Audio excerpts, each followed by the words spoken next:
We've a program, we're actually running a very similar type of safety month within our business around presentations, and my team's actually at this present time running a few sessions similarly, so I thought I'd take the opportunity to present more so to probably a broader group rather than the internal processes that we have in program.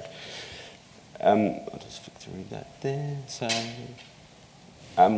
So what I thought I just wanted to talk about today was just around communication and return to work and some of the challenges that we're all faced with. Some of the information that we will have in here today is sort of a little bit focused on our business, just around the labour hire and the staffing component. I'll only touch on that very slightly, but just make some of the reference points in there, and just how we sort of overcome these barriers and challenges that are faced with, especially with the return to work. I thought I'd just give a bit of a snapshot at the start just around programmed, who we are. I won't go into too much detail around that, but just I thought it was important just to highlight some of the areas and the size of our business and what we do, and then how we sort of work together to get effective return to work, how we deal with our injury management and claims, and how that sort of impacts on what we do as a business and what our culture is, and how we really focus on the importance of our staff. So the program started in 1951 as a painting business. It's actually now grown to one of the largest employers in Australia, focusing on facility management, property services and staffing, which is a core part of our business. These are just some of the banners. You may have seen these. I'm not too sure the size in Tassie, but some parts around the rest of Australia, the logo is quite prominent, and I guess sometimes people don't actually know what programmed is. Sometimes they think we're an IT company, not realising the scope and services that we actually do provide. We don't do any IT at all. And I think from some of the areas here, it's just the core values of the business. And I think and I wanted to put this slide up here today just to highlight what we do as an organisation, and then how that then flows on to our injury management and the workers' comp area. Because I think it's really important that we live and breathe the core values of every business. Every business is going to have those, but it's then how you implement those and how you treat people once an injury occurs, just to ensure that when we're employing staff that looks after the injury management and the return to work side, that we as a business have that and we live by that, and we ensure that that's the way that we want to interact with our staff, and then likewise how we want our injured employees to interact to us when an injury occurs, because it is a challenging time. I'm sure if people have worked in the workers' comp arena for a long period, it's not easy, and we want to make sure that when people are injured, that the right processes and procedures are in place for those people to make a safe return to the workplace.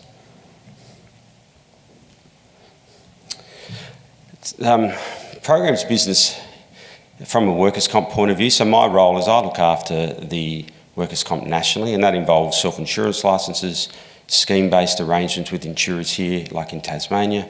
We have different scheme arrangements in Victoria and Queensland. So there's quite a challenge around how that actually operates for us as a business, especially trying to understand the different legislations and the different requirements. But holistically, it's about how we then put that into a national framework and have a consistent model around how we deal with injured workers, return to work, insurers, regulators. And these are the obligations that we go through, and making sure that when injury does occur, it's contacting that injured employee, it's having the right systems in place. So we do have the information available. We have it set up on our intranet that there's available information for all people that have and understand if an injury does occur, the right processes, so the claim packs that are available. There's really making sure that people have access to information quite quickly, and if they have any questions, they know who to go to. And I think that's an important part, because if someone gets injured in the first instance, a lot of the time they don't know where to go. If they don't have a direct supervisor at that, so we're talking about a staffing site, or if they've been injured in the first time in their first week or two in the workplace, they're not really going to understand. So it's really important that there's a very simple location for information to be gathered, and then us as an employer and how we actually reinforce those positions around our obligations as an employer with our return to work.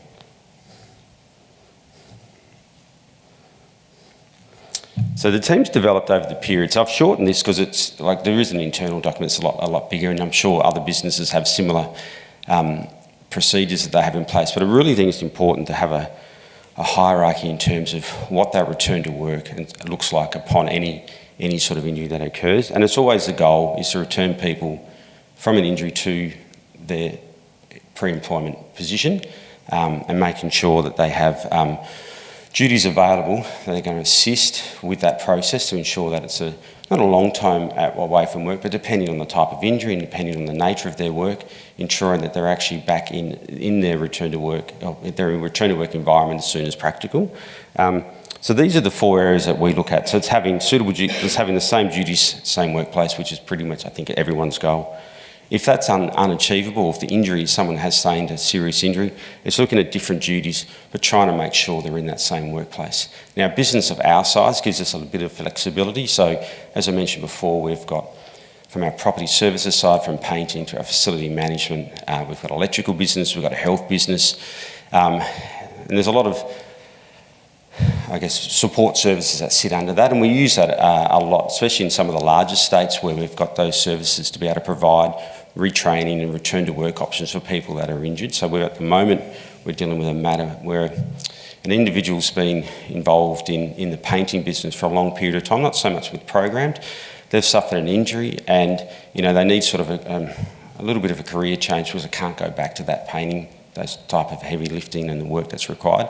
So they've actually moved into our health business and become sort of a key role in that component. So for our business, we have a lot of flexibility. It does create some other challenges later on, but it's sort of understanding where that individual's going, talking to them and communicating to them around what they want to get in their future employment, and then seeing whether or not we can do that. So that's one of the ways that we look at it. It's like, well, can we return you to your pre-injury position? If the answer is no, what other options are there available for us as a business and for you as an individual, and then working through that.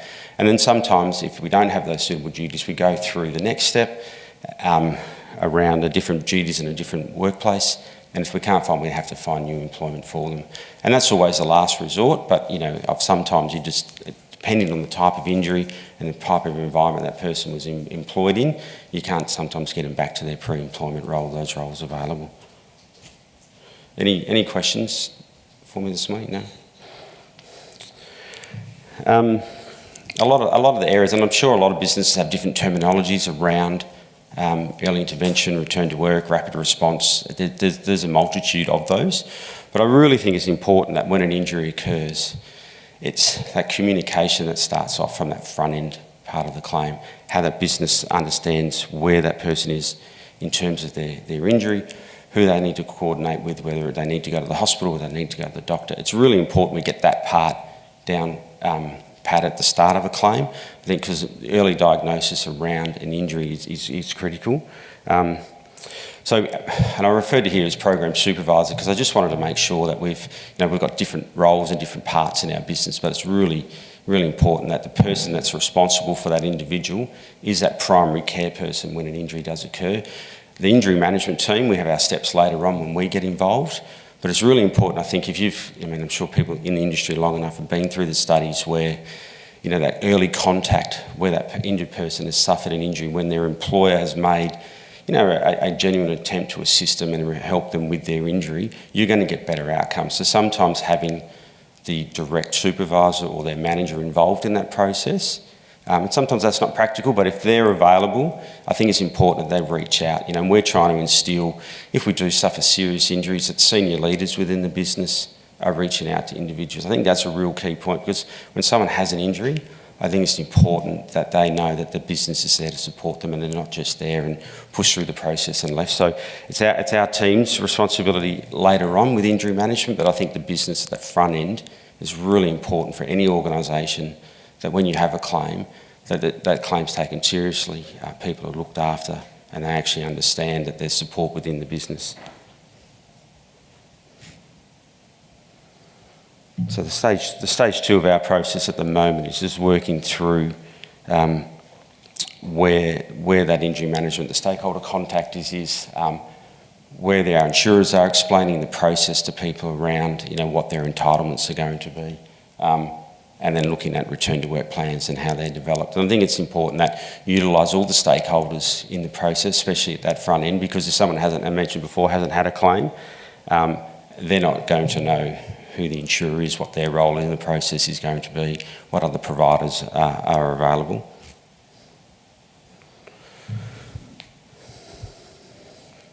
And I think here, it's really important that when you're looking at, I'm just trying to move this to the side here, with injury management, it's having that open and regular contact with the injured employee and all the other stakeholders involved.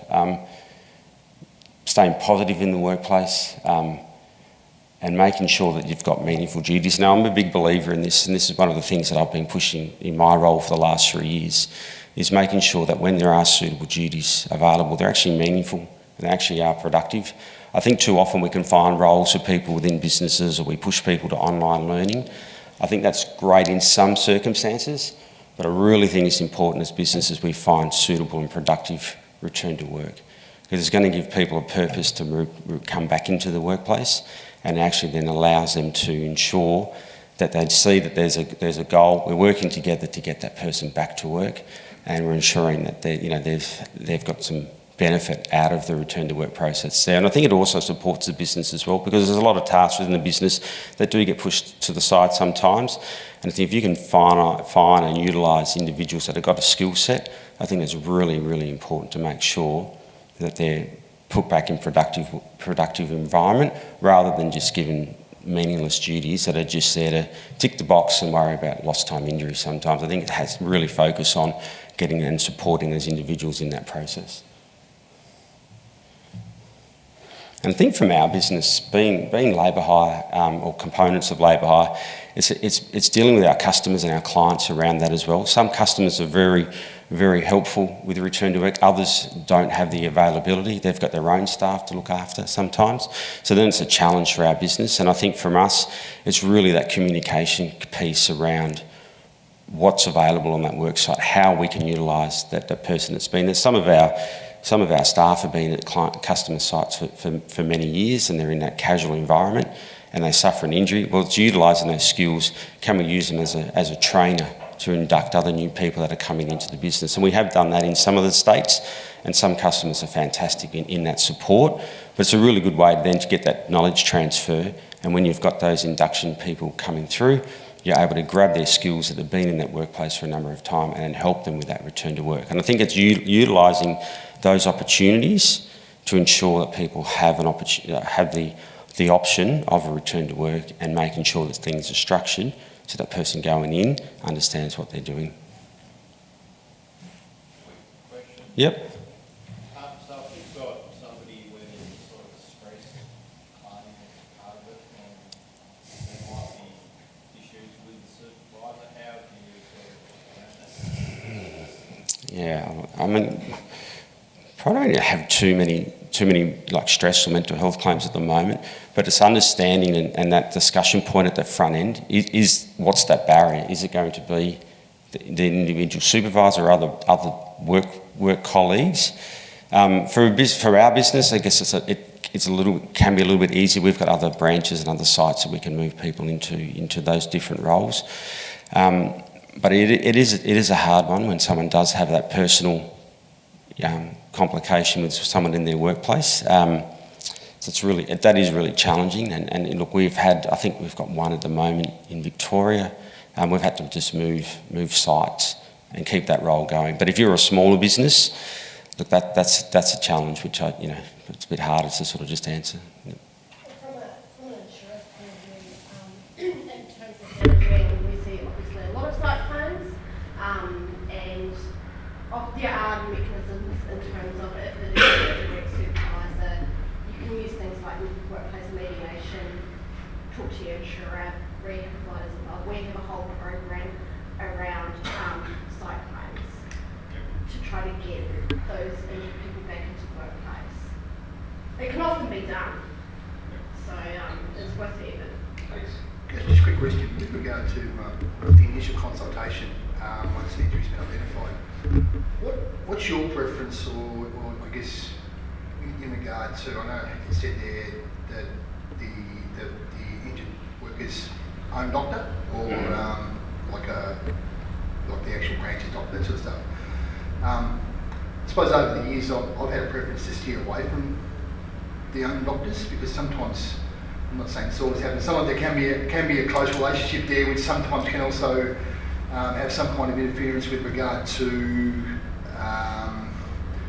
getting a totally objective opinion in some aspects. I'm not saying it happens all the time, but what's your opinion? What are your thoughts there? Look, I think workers have the opportunity to choose, to go to their own GP if that's the case.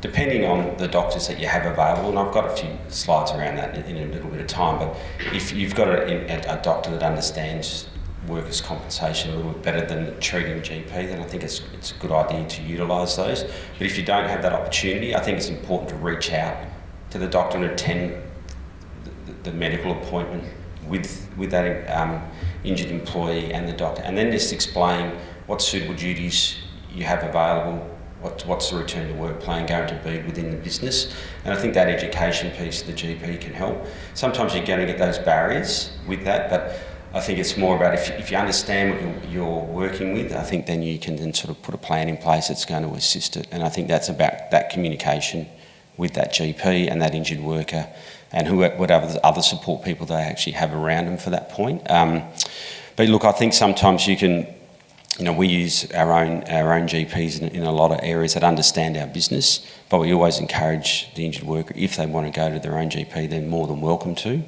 But it's about a return to work, I guess, and a workplace injury as opposed to, I guess, another health concern that they may have. So it's just utilising that skill set. But I think if you're going to find those challenges, my view is always it's a GP case conference if you can and available to do so, just so the doctor and the injured worker understand, what's available in the workplace with that return to work. Yeah. Okay. So the next piece is just having your return to work plans in place. And look, you've got the regulated ones through the government, you've got your own ones that you develop. But I think it's important to have information and documentation that's very simple and easy to read. And it's ensuring that with those duties that are available, that they're very clear and concise in terms of what's actually happening in that workplace. And sometimes they need to be flexible and there needs to be change. And I think it's understanding what that return to work plan is going to look like for an individual. I don't think you can have a cookie cutter response to everybody. I think you have to make sure that you understand what their restrictions are, the diagnosis of that injury is, what their treatment plan is, how that treatment then flows into the workplace, how that's going to impact the hours that there are at work, and then just having some flexibility around that.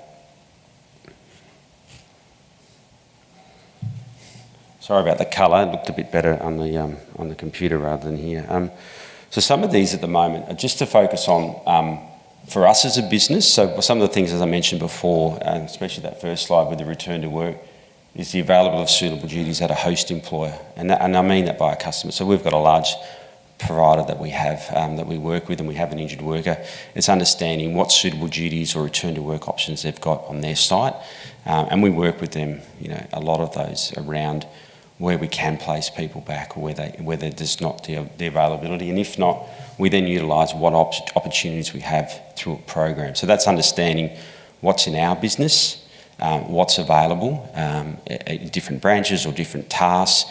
At the moment, we're going through a bit of change around systems, so we're utilising a lot of online sort of work that we're identifying through people in Melbourne are assisting workloads in WA at the moment. So we're actually going through a bit of a training process with people that are injured, understanding what suitable duties are available, and then utilising that people that have the right skill set to actually undertake those duties in a different part of the business. And it's been really productive, and it's getting people working, but it's also then assisting our business by getting critical tasks done that normally we wouldn't be able to do. It's understanding the capacity restrictions that an injured worker has been diagnosed with. I think that's always key, because a lot of the time if you've got a supervisor or you've got a manager in your workplace and someone comes back on a return to work plan and they've got the document completed by the injury management advisor, they might put them on duties or tasks they're actually not physically able to do. So I think it's important that you have that communication through there, so people aren't being asked to undertake activities that their restrictions or their medical diagnosis isn't allowing them to do. And I think that's key. And it's also important to get the injured worker to talk up if they feel that they're being asked to do duties that are outside their scope, because you don't want to send someone back into the workplace, work outside of their restrictions and then re-injure themselves and have a longer term injury, or then feel that return to work isn't actually going to be beneficial to them because they're being asked to do things that they're not supposed to be doing. And there's discussions with medical practitioners, and that's not just your GPs, but it's your physios, and there's different legislations across the country now that are shifting around just giving providers like physios and chiros more say in the return to work.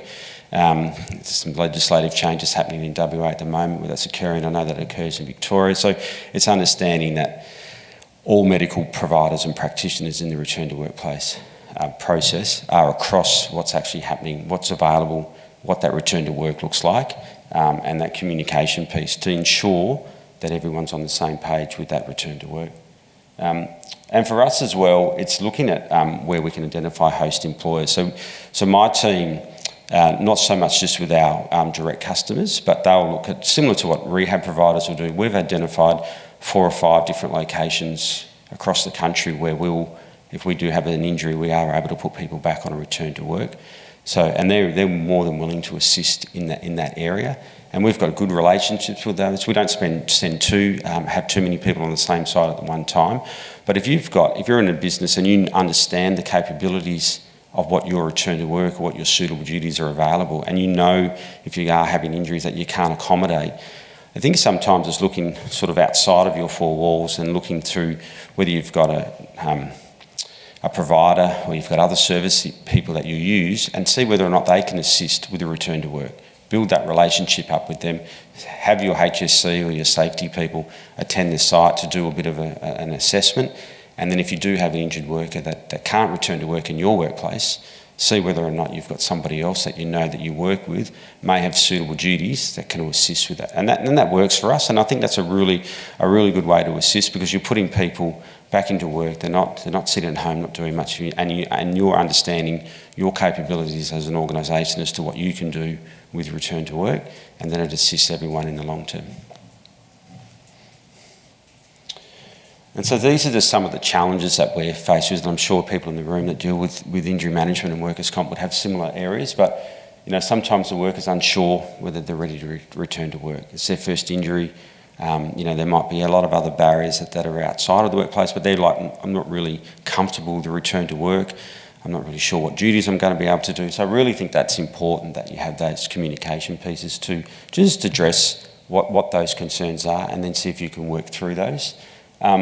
Treatment commitments, I think most people have been through this over the time. It's where the physio, someone wants to go to the physio at 10 o'clock and their work time is 9. So it's just understanding that and then just explaining it. And I think you've got to have some flexibility with those arrangements, but I think it's important that if you've got a return to work and a return to work program in place, you clearly lay out when physio or when external treatment is, when the GP appointment is, and when work time is as well. So whether there's other injuries or illnesses impacting the return to work, I think that's critical.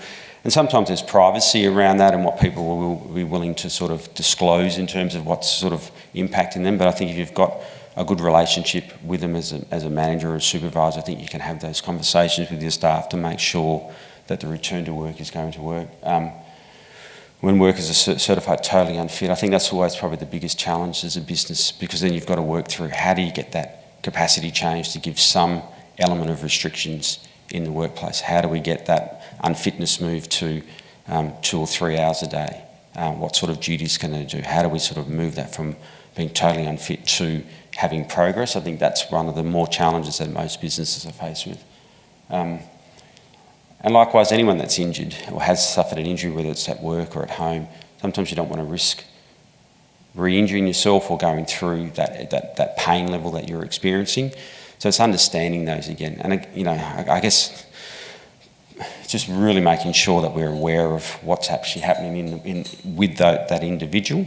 And then it's, like I mentioned before, around that suitable duties piece. And that's why I'm a big advocate for that, because if you don't have the right duties, people aren't going to come into work. If you're asking someone to come in the office to sit at reception and just answer phone calls or push paper or clean up. If that's not their normal job, then why are they actually there? And you're not going to get engagement out of them, and you're not going to get the desired response with the return to work. So the duties that they're doing need to be, I guess, meaningful, productive, and making sure that they're going to progress to get them back into their return to work, into their pre-injury role. A lot of people as well wouldn't understand their obligations with the return to work, the workers' comp system. It's complex, it's difficult, it can be a bit frightening and challenging to a lot of individuals that come through if they haven't had a claim before, they've had poor experiences with it. If their employer's attitude towards workers' comp's different, where they don't want an LTI or they're not happy with the claim, they can put a lot of pressure on an injured worker. So I think it's really then explaining their obligations, and that comes back to that front part of when a claim comes through. It's walking through the processes around what actually happens, who's responsible, what their role is, and where they can go for support. And I guess the other piece is this worker not seeing any benefit, but that comes back to what I mentioned before about the suitable duties being meaningful. People need to understand that there's going to be an outcome at the end of it, and the reason why they're doing these tasks are for them as well as the employer.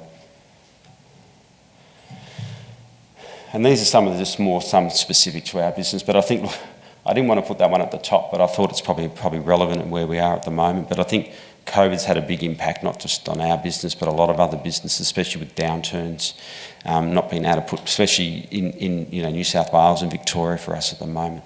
I think that's having restrictions in place, not being able to have the same volume of people on the workplace. If you do have an injury, especially in a labour hire environment, some customers are saying we don't want people back in because we've got all these the rules with COVID. Therefore, we're just going to take a new person in, and you'll have to just return that person back to work through other means. And again, it's the same theme I've mentioned before, but it's just identifying the business identifying suitable duties, where that return to work is going to fit within the business, and then understanding for our side, again, is like our clients and our customers, what their return to work looks like on their place. Other HR issues, sometimes if you're a supervisor, you might not be aware of it. Are there any other issues that are sitting behind the return to work? People might have some matters outside of the workplace. They might have other issues with their colleagues that you're not aware of. If they've gone to HR directly, and you as a manager or a supervisor are trying to facilitate a return to work, that's going to be a barrier that's going to cause some challenges for you in the workplace. Yep. Do you, as a business, have much to do with people that are working from home? Yeah, we have a lot. And how do you sort of make it quite interesting in determining how much they can do and then monitoring it and all that kind of stuff? I think it's, are we talking work from home in general, or are we talking from a return to work? Well, say they've been injured Yeah. somewhere, I know they're at home or at the workplace, and then you're trying to get them to return to work, and then some of their duties, or all of their duties might be at home. Yeah, I guess from a return to work, I mentioned at the start, for me, is trying to get away from that online learning piece. So if we were looking at more specific tasks, it's just setting, I guess, the workload that you need to be completed and ensuring that's done on that given day. And if that takes somebody the day to do it, and it might only be 3 or 4 hours of work, well, that's fine, so long as those tasks are completed. And that's what we're sort of looking for with that return to work at home, is having that, I guess, that volume of work, or 8 hours a day, so to speak, isn't really there, but it's more about getting the task completed, and once that's completed, then that's the day's work done, I guess, around that return to work. So look, online workplace, I'm sure everyone's experienced it over the last 2 years around, there's greater flexibility now with working from home, there's greater technology supporting those areas, and as I mentioned before, we're utilising other parts of our business in different states to assist with return to work. So our procurement team at the moment is going through a change, and there's a lot of administration tasks that need to be completed through that. So we're utilising people with skill set that are on return to work programs to do that work from home. There's training provided, and then they're working through, and it's working really well, and we've had some really good outcomes with it. So I guess it's just understanding the tasks you need to be completed, and then giving those tasks to those individuals and then making sure that they're completed to the right level, rather than having hours, I guess, is probably the easiest way with having that working from online rather than in the workplace.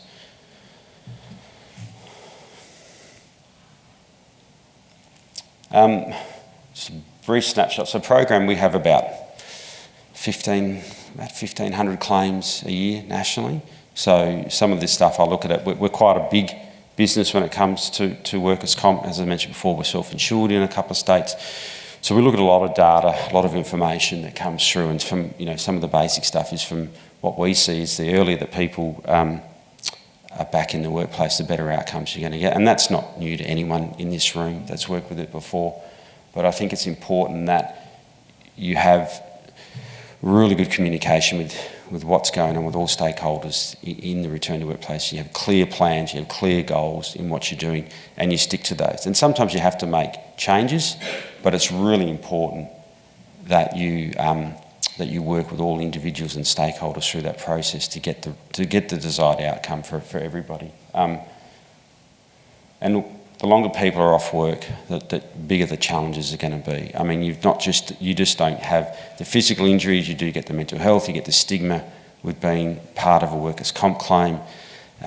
You then get the challenges of trying to integrate back into the business. And I think we're going to have some similar challenges with people that have been working from home for a long period of time, wanting to come back into the workplace. I think that's something that's going to be a challenge for a lot of, especially some of the other states that have been in lockdown for long periods of time. And I think that reintegration back into the workplace isn't just going to be a workers' comp issue. I think it's going to be a broader issue for businesses. So I think, you know, you can use those learnings around a return to work of how you can then integrate people back into the workplace. And I think a lot of the time when people are seeing that they're making a recovery with their injury and they're being supported back within the business, you're going to get a better outcome, more positivity from that person, and the injury is actually going to be probably less likely to be a long-term matter. And these are just some of the barriers I think like we're faced with, particularly as a business, is looking at some, as I mentioned, some customers don't have the obligation to assist with return to work. It's on their site. They don't actually have, they'll say, well, it's not our employee, it's your employee, you need to go and find that suitable duties somewhere else. They've got non-work related issues that are affecting their claim. You've got treatment providers and injured worker not understanding the benefits of return to work. They might not have been through it before. They might not understand that the employer's there to assist. They might feel like they're getting pushed back into the workplace before they're ready.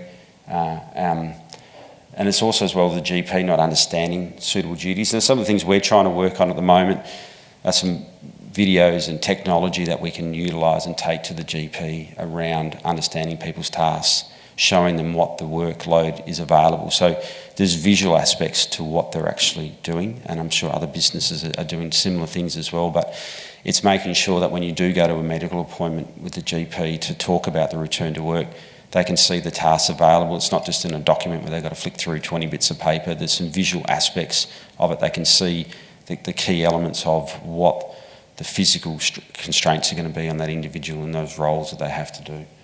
And I think the big one, I probably could put it on the top, but I think delays in reporting. You know, there's a lot of statistics around people. The earlier that a claim is reported, the better outcomes you're going to get with return to work. The less questions are going to be asked from an employer, especially if you report it on the day. Everyone knows there's an injury. They can sort of go through, do your HSC assessment or the investigation, post the claim, submit the paperwork to the insurer once the person's got the medical treatment. And that ensures that, you know, everyone's aware of what's actually happened. So, you know, claims that come in a week or two after the incident, there's always a lot of questions that get asked. Did that happen in the workplace? And then that just creates a whole lot of other complications with the return to work process. Is there a lot of clients that sort of wipe their hands? There's not a lot. We do experience it occasionally with that end, but it's us having. Look, our larger customers, we have some pretty robust sort of processes in place. But every now and again, you will find a customer that doesn't. They're just not equipped. They might only have a small number of people on site, and they can't cater to do the suitable duties. They've got to have a supervisor or somebody overseeing their return to work. So that makes it challenging. So that's why in our business we have host employers where if we do get that arrangement, we can slide them across to that sort of organisation to complete return to work. And that, Would you ever, if you have someone where people are getting regularly, potentially, would you ever go and say, I want to send people very... 100%, yeah, definitely. Like they're our staff, right? So we send them there to be taken care of, to complete a task or complete roles. If we identify customers that we have injuries or we have poor HSC areas, no, we won't send people there at all. Yeah. And these are just some of the solutions that we've identified as a business. And I really think the first one is really, as an employer, discussing the workers' rights and obligations at that first appointment. I think that's really the critical stage in it. If you can explain the return to work process, the workers' compensation process with the worker and the GP, you're going to get some better outcomes across the claim. Creating meaningful return to work options, I've mentioned that before, but for me, again, it's really important. I think that's one of the key focuses that we should all have as employers for our injured employees. I think it's coaching the business on the value of having suitable duties. Sometimes you'll be in organisations where they don't see the value in it, and I think they really need to understand it's not just a monetary aspect of insurance, workers' comp premiums or workers' comp costs if you're the self-insurer, but the actual benefits to the business, the time that is when you spend managing claims, I guess the difficulty that an injured person has with their return to work if they're not able to get back to their pre-injury duties. There's a lot of lost time in that area from that aspect of the business. So I think it's important that business understands what is actually happening around return to work and why suitable duties are important. Use that point there, that one around develop more return to work sites with alternative work trials. I think that's important in every state that we do as a business. And also likewise, if you're a large business, or you've got other locations around Australia, it's understanding what's available. Again, I think COVID's allowed organisations to become better with that remote learning, that remote work, and now you can utilise that with your return to work as well. So I think it's just sometimes thinking outside the box and understanding what's actually happening in that workplace. The claim form's important. I think you, as I mentioned before, discussing the return to work. And to your point here, I think that one there, around IIMAs or our HSC, if we've got high risk areas and client sites, it's understanding what return to work options are available there and saying, well, is this the right place to be doing and sending people if there's high chance of injuries and workplaces where it's not safe.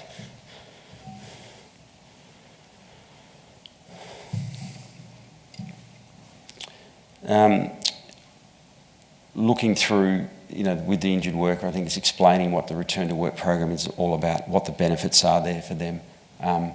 It's understanding, and it's really keeping them engaged in the workplace. So if you had someone that's off work for a period of time and there has been no contact from supervisor, manager, colleagues, again, it's really hard to integrate back into the business. I think it's important if someone is on a return to work that they're still kept in that process, whether there are those toolbox meetings or there's regular team meetings that were around to involve them in that. Nowadays you can put people through Zoom or team meetings where you can bring them into those areas and re-engage them back into the business if they've been off for a little period of time. So I think that's important.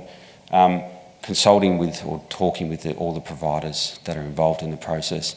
And look, and the next part is just about if you've got a third-party provider like an exercise phys or you've got a rehab provider, it's understanding what their role is in the process, get that information, and then if there are some challenges of return to work, utilise that information you're gaining from them and provide that to the GP and the injured worker around how you can structure the return to work.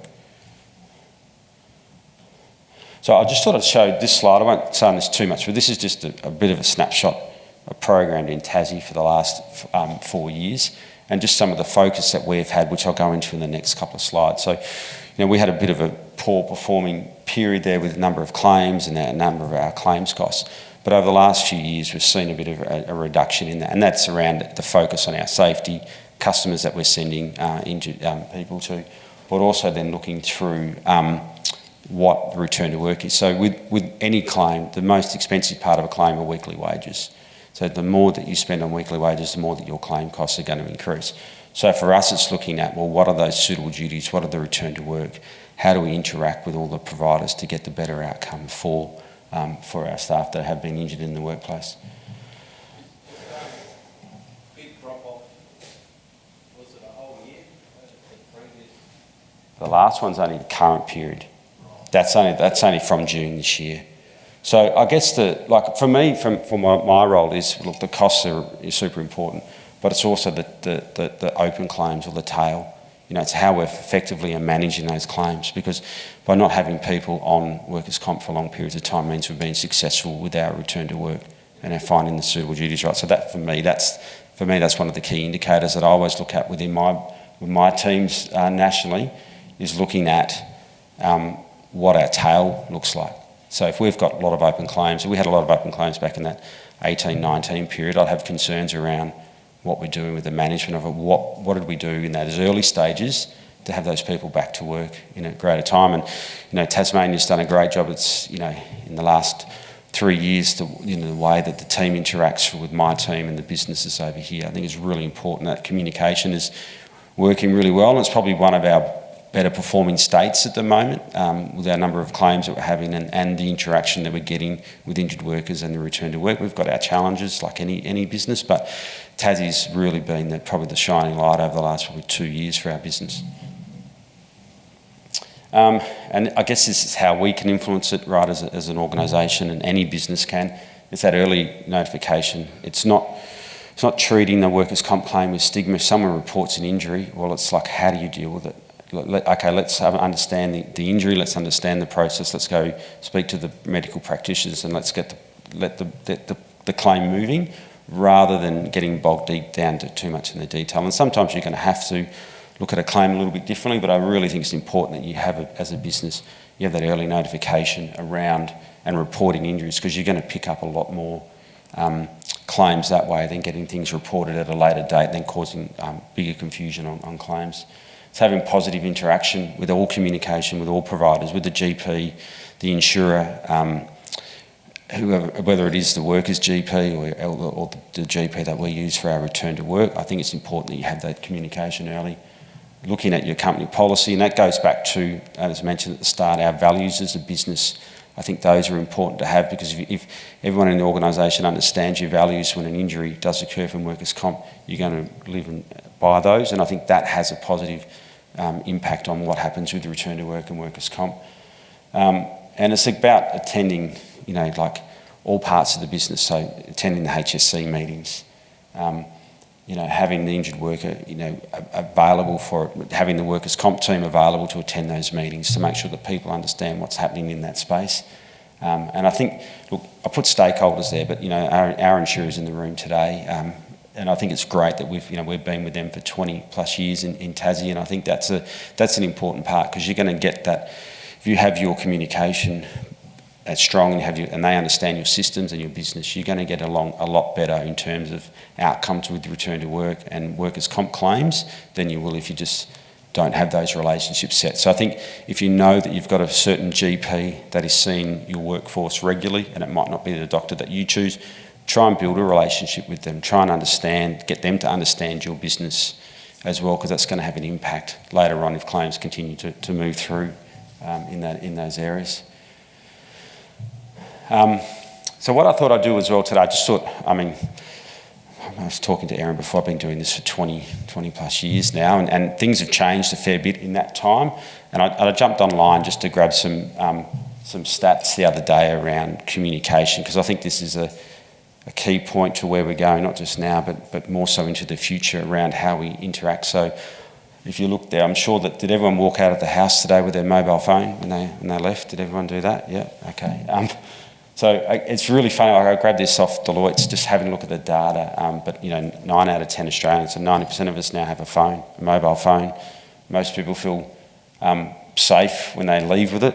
I guess I was talking to my wife last night, and I was just walking around here when I landed, and I was just looking for someone for dinner, and I was just talking to her, and she said, "Do you want me to keep talking to you get back to the hotel?" And I said, "Why?" And I said, "What's going to happen to me?" She just thought, and I said, "If something does happen to me, what are you going to do?"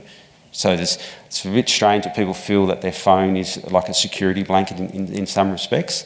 So one of the things that we're looking at the moment as a business is how we communicate through these platforms now. So there's telehealth, there's video conferencing, there's I was going to show a TikTok video that the teams have put together, but the Wi-Fi, the internet wasn't working, which is good because they're not the best, but we're working on them. But I think it's just a way to actually engage with the different, I guess the younger people coming through now that are starting in the workplace. They're utilising media as a way to communicate, and I think that as businesses we need to as well. And I think also in this return to work and injury management, workers' comp space, I think it's important that we also move with those times and utilise what technology is available out there for us. So, yep. Just on that, it would seem to make sense that as an injured worker moves through their rehabilitation, of course they inevitably make contact with many different providers, their mental health, physical health, that they could feedback immediately on that service that they receive. Do you have anything like that? Well, we do have we have a program called Program Go, which is more about communication. It's not that way developed to go back the other way, but it's a way of explaining information, uploading documents, providing information, but not the reverse at this stage. But that's actually a good idea to actually try and build something in. But we do have an app that all of our staff in business go through, and that gives them shifts, safety notifications. We have now put our claims packs in there. We're attempting to, I guess, to give them that first hand. If an injury does occur, they can go in and log in through their phone and submit the claim that way, so it's readily done. So we are trying to use technology as best we can for that. Yeah. Just would seem to empower the person. Yeah, well, look, I mean, these numbers, when you read through some of the numbers with the technology, it's staggering that people use their phone for pretty much everything now. So I think you've got to have a way to be able to communicate both ways with that, and then making sure people then can submit a claim form, provide an updated certificate, provide updated notes. I mean, a lot of people send a text now. If they're not going anywhere, it just becomes the norm to send a text rather than call. So I think, that way we're communicating, the way we do communicate has changed, and I think that's what's an important part is what we do as a business with injury management is that we sort of move with those times and understand where that's going in the long place. For the injured person, to give a rating, very quickly of 1 to 5 on how that's whatever provider treatment they've been given, that would be very helpful. Yeah, I think that's a really good idea. We do a little bit in that space as an insurance getting place. We send out a video to a broker and get them to complete a survey, and we can sometimes pre-increase some treatment rather than being waiting for us to call, and that gives us some feedback about where they're at straight up. But there's obviously a lot of research and information going on at the moment, and there's a way to go in that as well. Yeah, well, you can imagine just an app, can't you? Yes, yeah, and that's... And as they go through, just, little sad face or smiley face in terms of click, that was good, no, that was bad. And it did help the insurer collect information on those providers that rehab providers. Because you'll soon see where there's dissatisfaction with a certain provider, won't you? Yeah, and look, as an insurer, it would be experienced, and we know many providers, especially in Tasmania, it's a small place. So we know, who's out there and who we might need to support a bit more. We have a whole lot of suite of services with independent physio, doctors, all that kind of stuff that help us with the more challenging areas. People that, like new doctors that are studying to just support them through the process as well. Yeah, well, an app to service the whole workers' comp sort of standard would be. Oh, they're looking at it, but they're just not quite there yet. Thinking about it more to the understanding and helping people. Yeah, we had a great example on Friday, actually, of utilising this sort of, communication with smartphones. I had a phone call from one of our host employers who's in the steel industry, and one of our guys that had some kind of reaction on his skin. So he came up with a couple of areas which were quite swollen, and he didn't sort of feel any puncture marks or whether he'd been bitten, or I wasn't sure there was an allergic reaction. Anyway, so basically I went over there and sat down. Anyway, tried to get him into our sort of GP that we use, and there was nothing available. Could have been, picking him up, taking him in there, sitting there for a couple of hours, which wasn't able to do, but not really good valuable use of time in some aspects. All due respect, the guy wasn't dying, but it needed to be addressed. So we spoke to Taylor, and she organised a teleconference with the GP, and within an hour he was on the teleconference being consulted, examined, that sort of stuff, and it all worked out really well. So, and he did actually at the host employer, the place of work, and was back to work within probably an hour and a half. Yeah, I think telehealth is one of the more important areas we're moving into, and I've got a couple of slides, and I'm just conscious of time. I've only got a couple to go, and I should be right. But so these are just some of the areas how we communicate. So Program grows out like an online app where we communicate through text messages or notifications through people's phones using toolbox meetings. We have started in one of our teams utilising TikTok videos, which I mentioned. I do have a few of them, but as I mentioned before, they weren't going to work on for today. Emails and telehealth. And one of the other things that we do as a business primarily is we have an injured worker survey. So every time that anyone's had a claim or an injury, a program, we send them an email and ask them to complete a survey to get feedback. We don't get as many completed surveys back as we'd like. Obviously, I'd like 100%, but sometimes that feedback is valuable in terms of how we've dealt with the process, what that interaction's been like with our team and other providers, and we try and then utilise that to make improvements. So we do encourage a lot of people, but like anything, if anyone gets a survey to complete when they've been somewhere, it's sometimes too difficult and they can't be bothered doing it. But we're really trying to encourage. We do follow-ups to make sure whether or not they can give us feedback on how that claim has been managed. These were the videos, but I'll flick through those. But I think it's an important piece because younger generation coming through are utilising these areas, and I think investing in something like this to communicate like notifications around safety or if an injury is occurring. I think TikTok is a really, not something that I use, but I think it's a way to be important to communicate with people in a different forum. So just touching on the telehealth, so we're trialling, we've got a bit of a pilot at the moment. I'm using Queensland as that base because Queensland is a different system to most in Australia. It has a lot of high volume of reported injuries, but claims don't last as long. It's a little bit different to most. But so what we've actually done over the last 5 months is looked at pushing, utilising telehealth and then not telehealth to see whether or not there's any sort of variance in how the claims are managed, how they're treated, and what are those total claim costs are looking like. And it's a really important aspect of it in understanding which providers we're using for that health services. And we're getting some really good results with it. I mean, it's only early days and it's only one state, but we're actually finding that utilising a telehealth service with one particular provider is having an impact on the claims. It's explaining information that doctor understands our business, is able to assist with the return to work, is able to assist with the diagnosis of the injury quite quickly through those services. And it's like those particular claims you just mentioned. It's not a serious injury that needs hospitalisation, but it's an injury that can be diagnosed quite quickly and treatment can be then recommended and the return to work plans can be developed quite quickly. So there's some of the areas, and these are just some of the quick stats out of Queensland at the moment. So, it's nearly half the cost using telehealth to non-telehealth at the moment.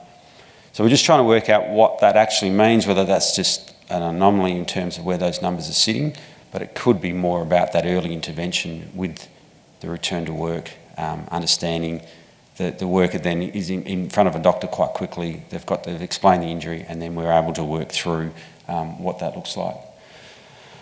And this is just for the last slide today. This is just a key point with all the communication with return to work. But it's having that regular contact with people. It's following up. It's understanding how they're going, how they're progressing with that injury, what's actually happening to them, what's gone through the process with them, what sort of feedback they can provide, and really just, really showing that care and empathy for people to make sure that they understand that as part of that process, you as a business are there to support them, and, ensure that they've got back to their, their pre-injury state as best they possibly can.